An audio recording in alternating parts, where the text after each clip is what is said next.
Good morning, my brothers and sisters. We are in Numbers, book 4 of the Bible, or arranged in the 4th spot in the traditional canonical texts of the Bible.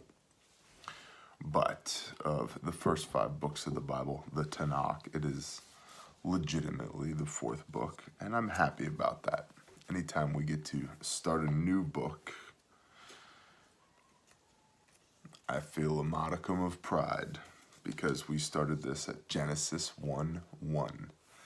And if you are new here, we have an entire playlist called the Shabbat playlist, the Sabbath playlist.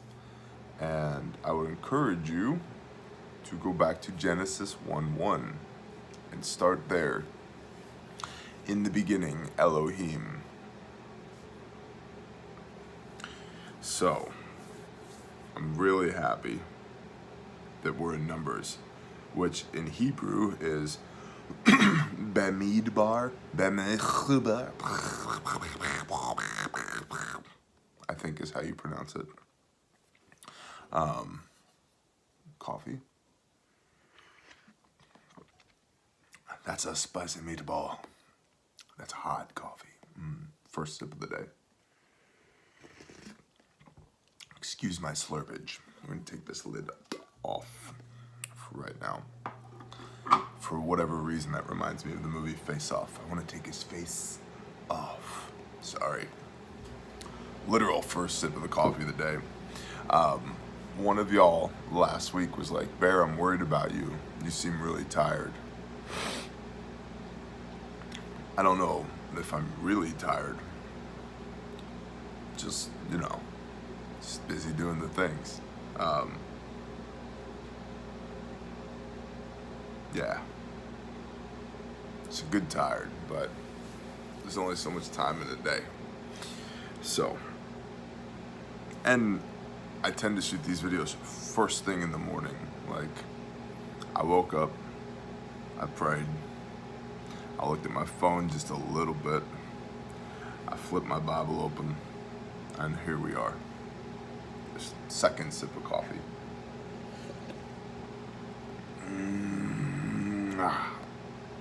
Yes. All right. So, Numbers. Bamidbar. Remember this. The next time that the whole proper interpretation line is dropped on you regarding the reading of the Bible, remember this. Genesis literally means in the beginning, which are the first 3 words of that book. Exodus literally means to go, and it is the story of the Hebrew people going from Egypt. Leviticus is literally the instruction to the Levites. And Numbers is legitimately and literally the numbers of people who were in the 12 tribes. So this whole, well, it's the proper discernment, brother, based upon the position of the sun and whether or not Mercury's in retrograde. And hold on, I'm going to have to Google what the commentary from Matthew Henry is on this portion of the blah, blah, blah. It's like, cool, but what does the book say? And so in our case, we are in Numbers chapter 1, Bamidbar. There's one of y'all that likes to email me when I jack up my Hebrew pronunciation, and I feel like there's an email coming. So without further ado, let's get into Numbers chapter 1.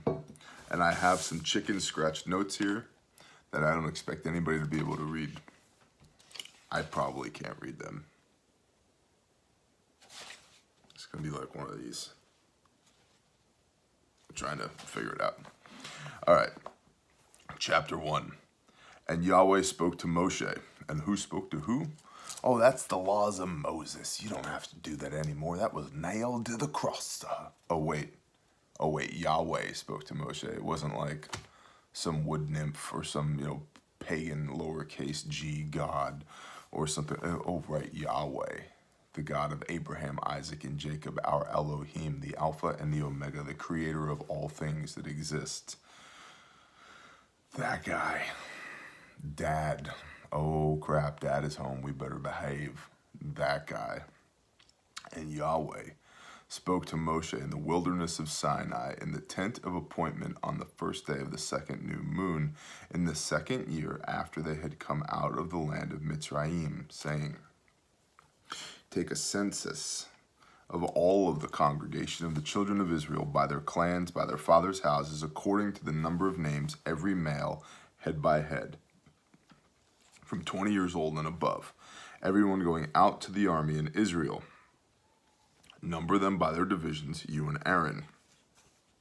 So, Yahweh speaks to Moshe, and said, listen, you need to go count up all your military-age males, 20 years and older, everybody who can go out to the army, by their clans, by their fathers' houses, according to the number of names, every male, 20 years and above, head by head. Okay? And a man from every tribe should be with you, each one the head of his father's house. And these are the names of the men who stand with you. From Reuben, Eliezer, son of Shedir. Now, some of y'all will be aware of the fact that, we get into certain places in this Bible, we get into the begats. And then chabada begat blah blah blah, and blah blah blah begat and begat blah blah blah blah, and blah blah blah blah begat blah blah blah. And when T gets to the begats, my eyes kind of glaze over. And so this here is similar to the begats because it's a lot of names and numbers. However, the Father wanted us to see this and have this in our hands and to know these things and to have these things written on our hearts. So we're going to do our best to pay honor to them and read them. Bear with me. A little bit more coffee would be good. And a few less guinea hens. Can you all hear them outside? I can.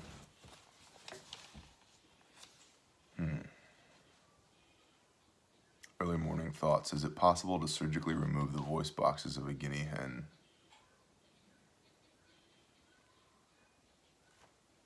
I guess we need to find out. All right.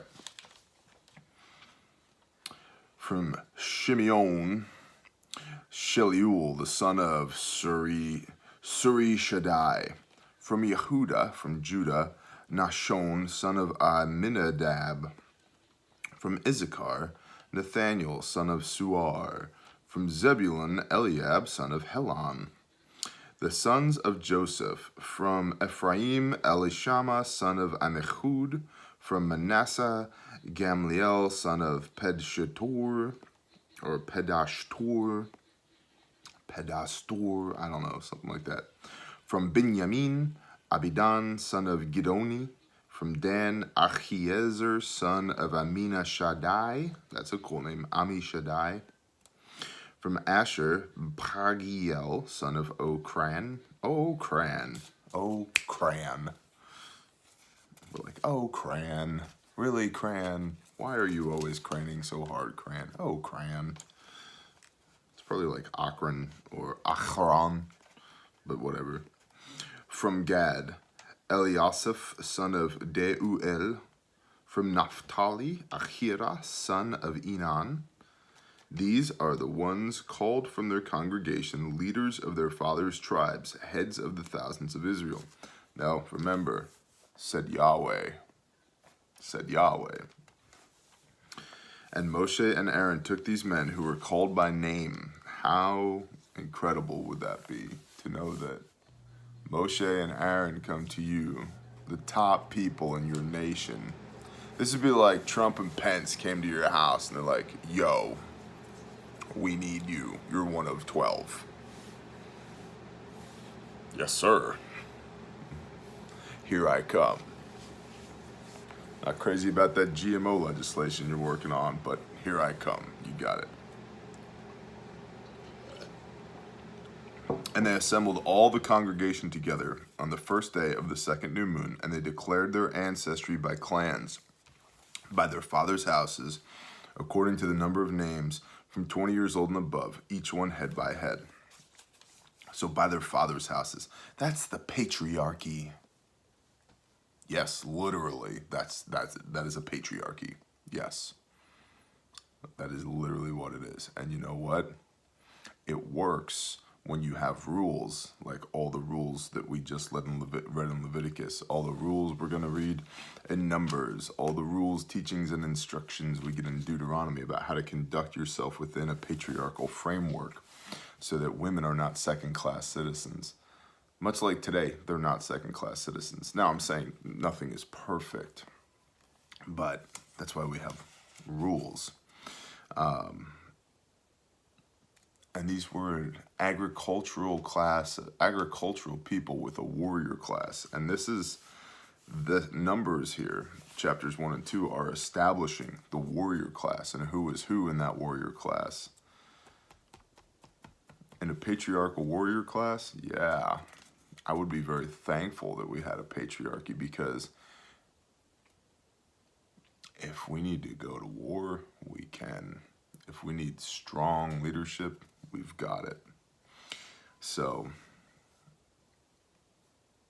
and frankly, not that women can't, but men are designed from the Father for warfare.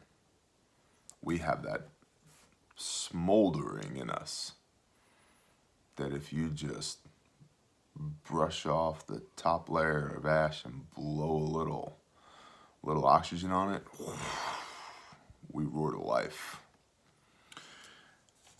Like, we have that slow fire in us, and some men have that quick fire. That can be a problem. But see, we're fearfully and wonderfully created in the image of our Father, who is the same way.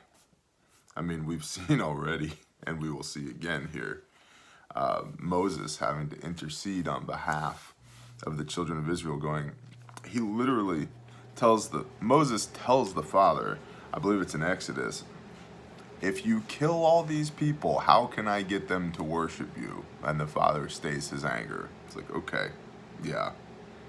So a patriarchal agricultural society with the warrior class, frankly, I think we're headed there again in this country and around the world, just because of the chaos that is coming economically, geopolitically. So, yeah. And then,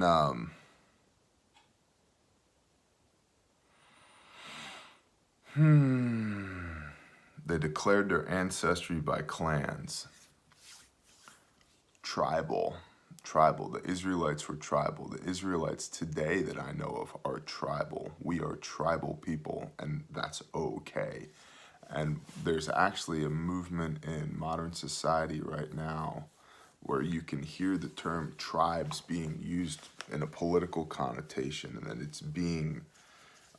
it's a term that's being demonized. Everybody just wants their tribe. Everybody just wants to find their tribe and use that to maneuver on other people. Yes, that's the history of mankind, being a good, strong tribe, so that you can maneuver if you need to.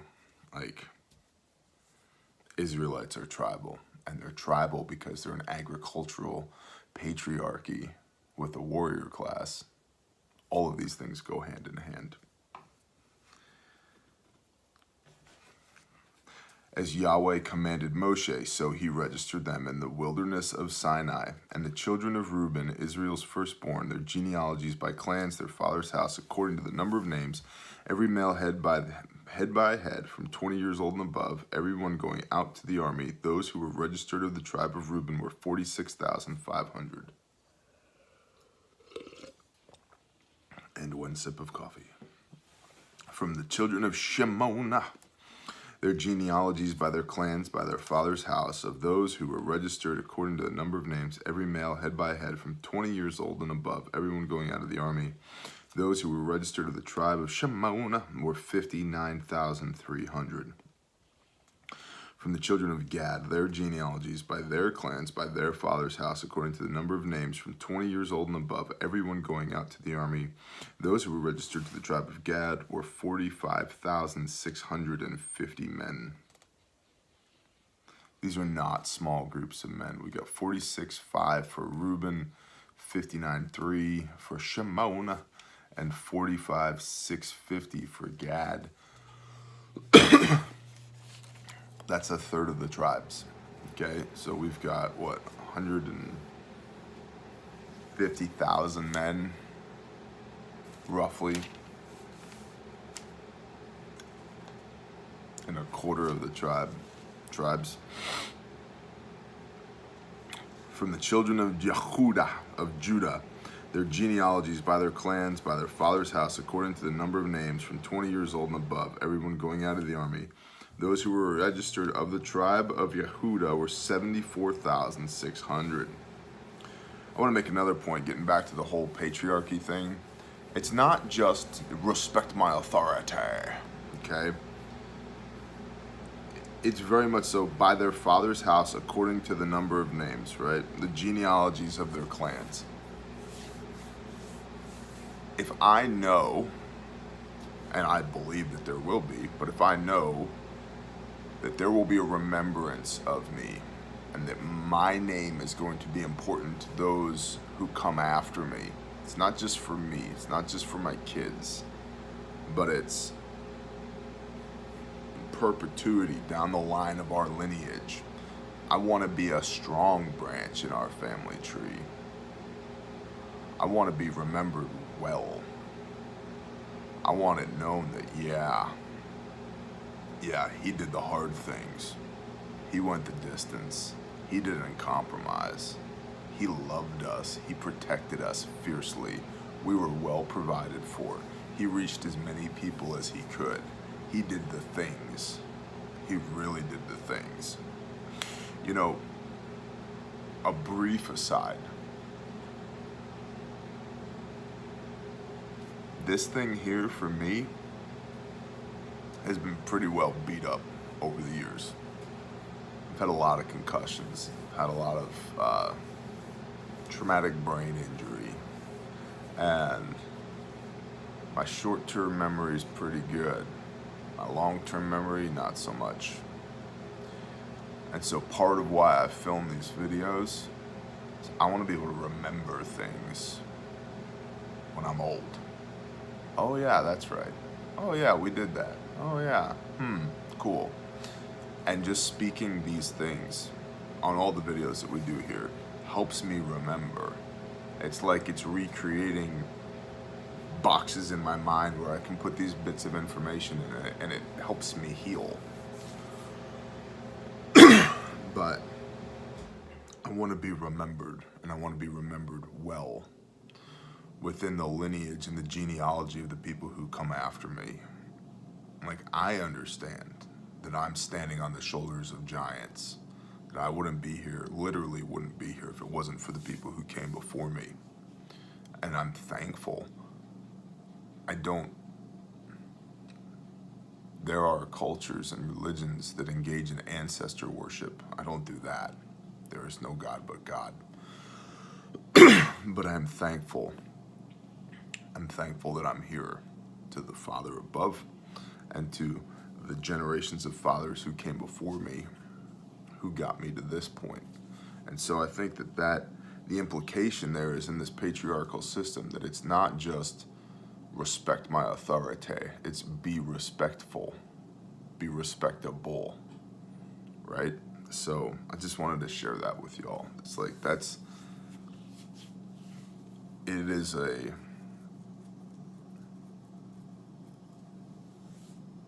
it's conditional. If then. If you are respectable, then you will be respected. If you are honorable, then you will be honored, right?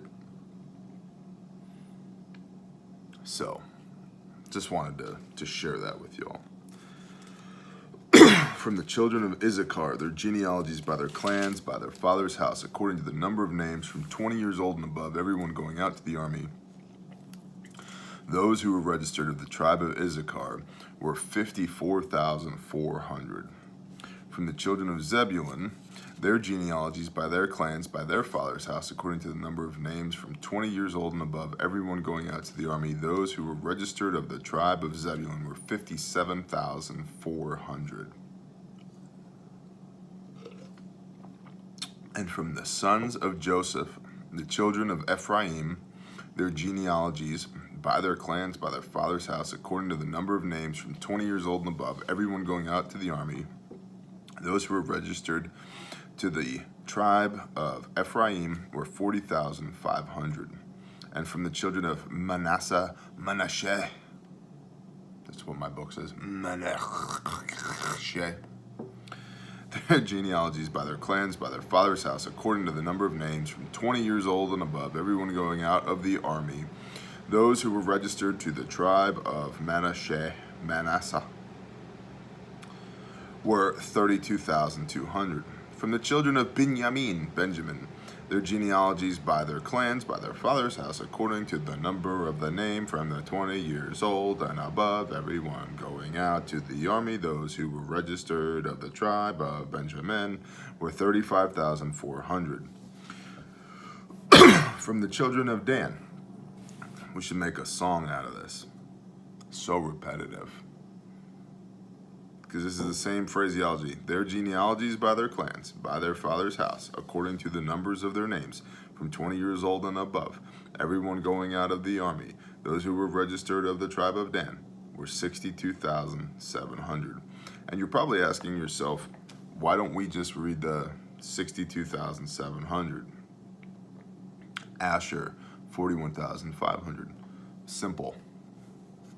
I have said before, and I'll say it again, we're going to read every word of this Bible together. All of it. We're not skipping any of it. Not even this much. So that at some point, someone, if we ever get asked, hey, have you read the Bible? Every word of it. Cover to cover. Yes, I have. Right? 62,700. From the children of Asher, their genealogies by their clans, by their father's house, according to the number of their names, from 20 years old and above, everyone going out of the army. Those who were registered to the tribe of Asher were 41,500. From the children of Naphtali, their genealogies by their clans, by their father's house, according to the number of names, from 20 years old and above, everyone going out of the army. Those who were registered to the tribe of Naphtali were 53,400. These were those registered whom Moshe and Aaron registered with the leaders of Israel, 12 men, each one for his father's house. And all those that were registered to the children of Israel by their fathers' houses, from 20 years old and above, everyone going out of the army, all those that were registered were 603,550.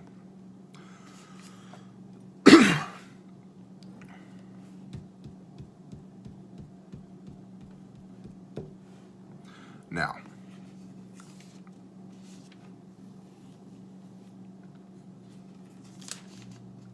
but the Levites were not registered amongst them by their father's tribe, because Yahweh had spoken to Moshe, saying, only the tribe of Levi you do not register, nor take a census of them among the children of Israel. Instead, appoint the Levites over the dwelling place of the witness, over all its furnishings, and over all that belong to it. They bear the dwelling place and all its furnishings, and they attend to it and camp around the dwelling place. So we've got 12 tribes here. And then we've got the priesthood.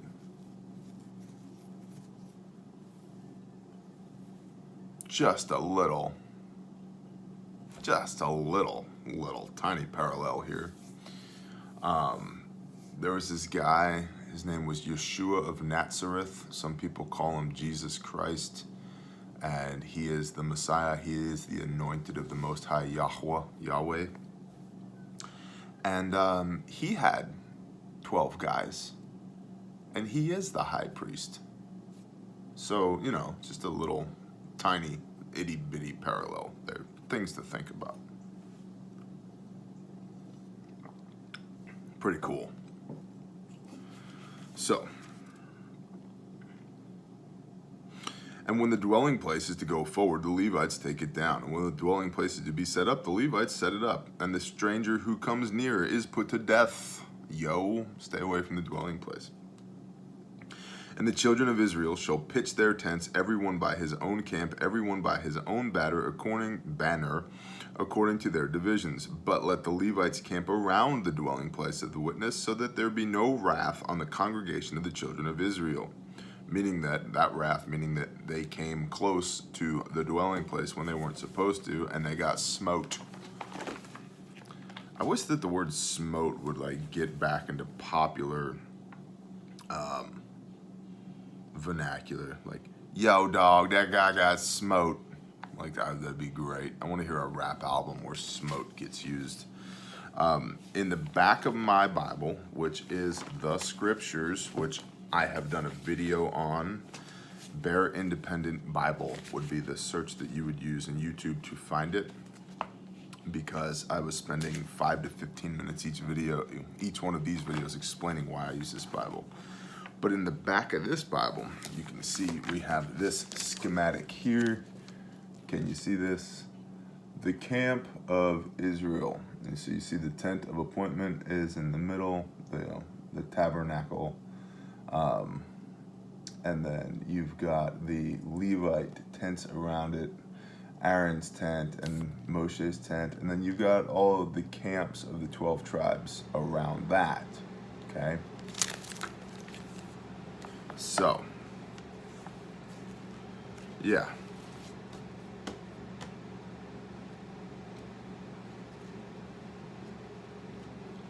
So, there's like, the total number of Levites also puts in here is somewhere around like 22,300. So, there weren't as many Levites as there were everybody else. So, but yeah, big camp. 603,000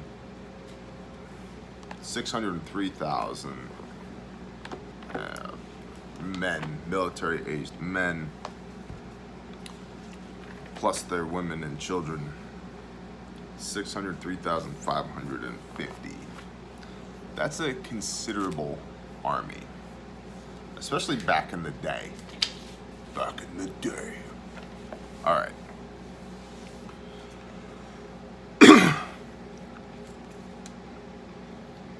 Shabba-dabba-da. But the Levites camp around the dwelling place of the witness, so that there be no wrath on the congregation of the children of Israel. Yeah, they're like the,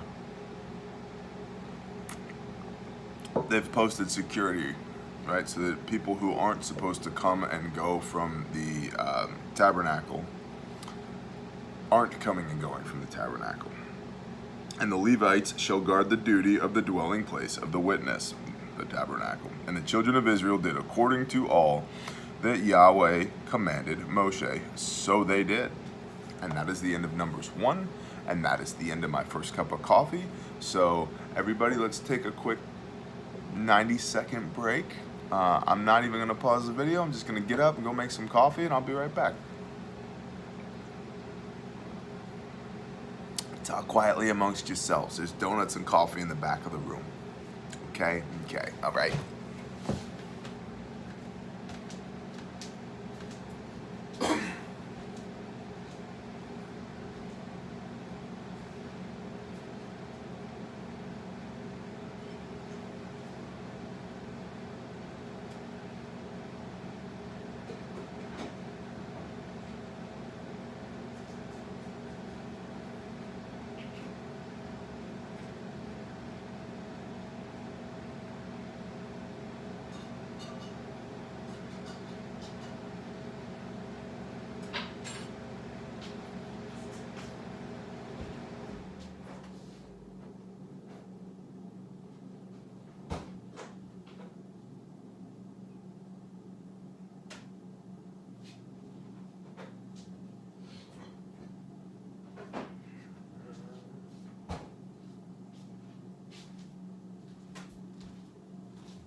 coffee is amazing.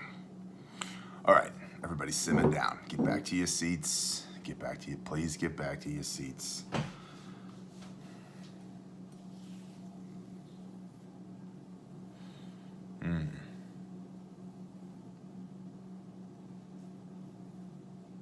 The inner workings of this brain are questionable at best sometimes. Okay. Numbers chapter 2. Numero dos. Ha. And Yahweh spoke to Moshe and to Aaron, saying, the children of Israel are to camp, each one by its own banner, beside the sign of his father's house. Let that camp around the tent of appointment at a distance, right? That diagram I just showed y'all.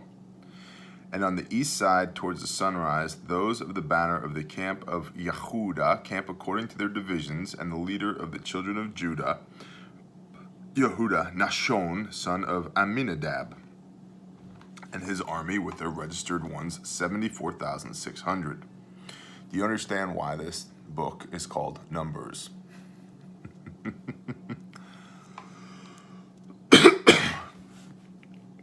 And those camping next to him is the tribe of Issachar, the leader of the children of Issachar, Nathaniel, son of Suar, and his army with its registered ones, 54,400. Then the tribe of Zebulun, and the leader of the children of Zebulun, Eliab, the son of Chelon, and his army with its registered ones, 57,400.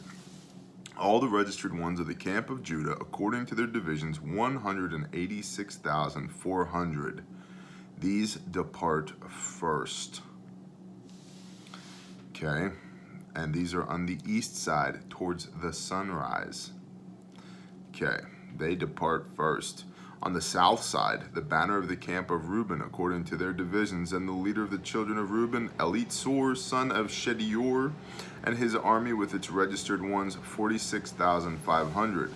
And those who camp next to him, the tribe of Shemona, and the leader of the children of Shemon, Shalumiel, that's a cool name, Shalumiel, son of Sorishadai. And his army with their registered ones, 59,300. Imagine like one of those scenes from The Lord of the Rings. You know, it's all CGI, but there's hundreds of thousands of men lined up in battle.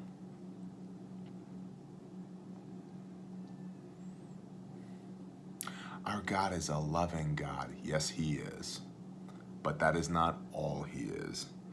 Exodus 15:3. Yahweh is a warrior. Yahweh is his name. And we are fearfully and wonderfully created in that image, as much as we are created in the image of the healer and the lover and the father. And we forget that to our detriment.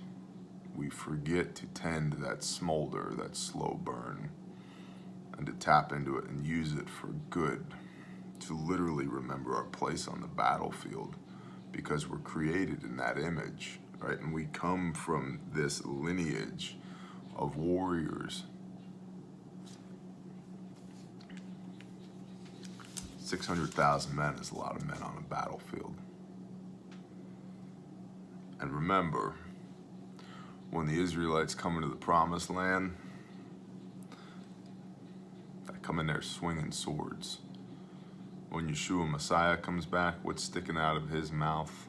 A sword. A sword of truth by which we will be judged. Depart from me, you workers of iniquity, for I never knew you. Words of Messiah. Depart from me, you guinea hens, for I cannot stand you. Words of T.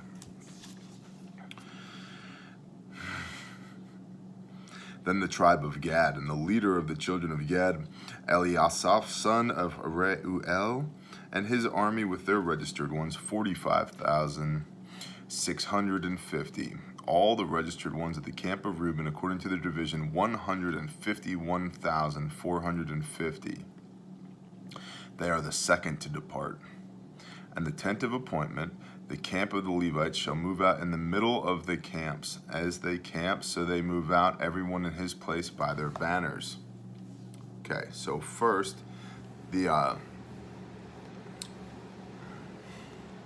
VIPs, we'll say, right, or the HVTs, the high value targets, are in the middle of this procession, right? So we've got two camps, each composed of 3 different tribes, going out first, and then the Levites and the tent of the witness are in the middle, and then we'll have 2 more tribes after that, one of which is likely pulling rear security. Okay. On the west side, the banner of the camp of Ephraim, according to their divisions, and the leader of the children of Ephraim, Elishama, son of Ammihud, and his army with their registered ones, 40,500. And next to him, the tribe of Manasseh, and the leader of the children of Manasseh, Gamliel, son of Pedashur, and his army with their registered ones, 32,200. Then the tribe of Benjamin, and the leader of the children of Benjamin, Abidan, son of Gidoni, and Gidonai, probably, and his army with their registered ones, 35,400. All the registered ones of the camp of Ephraim, according to their divisions, 108,100. And they are the third to depart. On the north side, the banner of the camp of Dan, according to their divisions. And the leader of the children of Dan, Ahiezer, son of Ammishaddai, and his army with their registered ones, 62,700. And those who camp next to him, the tribe of Asher, and the leader of the children of Asher, Pagiel, son of Okran, and his army with their registered ones, 41,500. Then the tribe of Naphtali, and the leader of the children of Naphtali, Ahira, son of Anan, and his army with their registered one, 53,400. So Naphtali looks like it's pulling rear security. All the registered ones of the camp of Dan, 157,600, they depart last with their banners. These were the registered ones of the children of Israel by their fathers' houses, all who were registered according to their divisions of the camps, 603,550. But the Levites were not registered among the children of Israel as Yahweh commanded Moshe. And the children of Israel did according to all that and the children of Israel did according to all that Yahweh commanded Moshe. So they camped by their banners, and so they departed, each one by his clan, according to his father's house. And that's Numbers 2.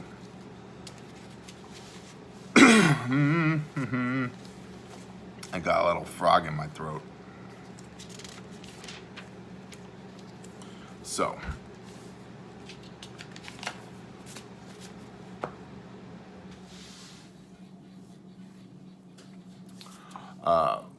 what's the takeaways here? A, this book can be very literal. It's called Numbers for a reason. B, let's go back to A. And we forget how literal this book can be to our detriment. Yes, wisdom and discernment are gifts of the Holy Spirit, but your eyeballs are gifts from the Father, and this word is a gift from the Father, and if you put the two of them together and just read it, there's a lot to be gained from that. So, B, we talked about the tribalism here that's exhibited amongst the Israelites, and for good reason, as you can see that being orchestrated as a group of tribes gives them a command structure. It gives them logistics.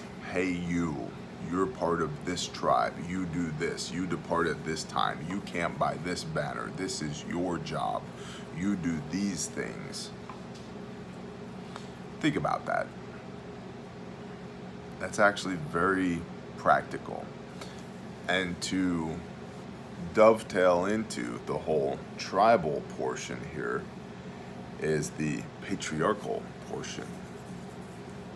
These were patriarchal tribes by their fathers' names, the patriarch of the house by their fathers' names. And I believe that that's a good thing when the authority of the patriarch is balanced by the consideration for legacy. How will one be remembered? And the fact that they are remembered is a forcing factor for somebody to want to be remembered well. All of that plays in together and can inform our lives today. I want to be remembered well. I want to be thought highly of.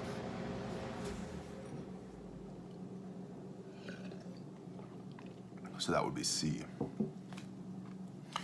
And D, just as a refresher, these are not the words that Moses commanded the Israelites. These are the words that Yahweh, commanded Moshe to tell us. And as we've said before, especially if you're new here, I think it bears repeating. If you are a Gentile believer in Messiah, awesome, me too. But you've probably heard it said, we are grafted onto the tree of life, which is why this series is called No Roots, No Fruit. Because anybody who knows anything about agriculture knows that you can't just take a grafting and stick it in the ground. You have to graft onto roots. Those roots are this. Those roots are what we are working through right now. And as we've talked repeatedly on in the book of Acts, hey, we have these Gentile believers. They believe in Yeshua's name. What should they do? They should abstain from drinking blood. They should abstain from eating things that have been strangled. They should abstain from fornication. And in every town, Moses has those who are proclaiming him. They should go, meaning they should go to the temple. What are they going to learn at the temple? This, what Moses talked about. They should go learn the Torah. So, we are Gentile believers who are grafted onto the tree of life. The tree of life is Israel. We are the wild branch of Israel. And so these instructions from the Father for Israel are for us. And furthermore, which we have proven over and over again here, and we will continue to, not only are they for us from the mouth of Moses, they are for us from the mouth of our Messiah himself. And he did these things. So in my ongoing walk with the Father, as I continue to try and be more and more Christ-like every day, I try and more do the things that he did. And the things that he did were these things that we read in this series. So it provides excellent context as we work through the Gospels, which we're also doing, to see the motivations behind the teachings that Messiah gives us and the parameters around his actions that he performs and how he's able to so wonderfully slay the fickle arguments of the Pharisees and the Sadducees and the scribes. It's like, because he got it. Because he understood the words of his Father and he did them. He did not make a religion out of them. That's the legalism that Yeshua Messiah railed against, was the laws of man, not the laws of Father, as given to Moshe, and then as taught by Yeshua. So, yeah, A, B, C, D. Thank you guys for being here. I truly pray blessings on your day. Thanks for letting me be part of your life. I appreciate it. Y'all are awesome. Shalom.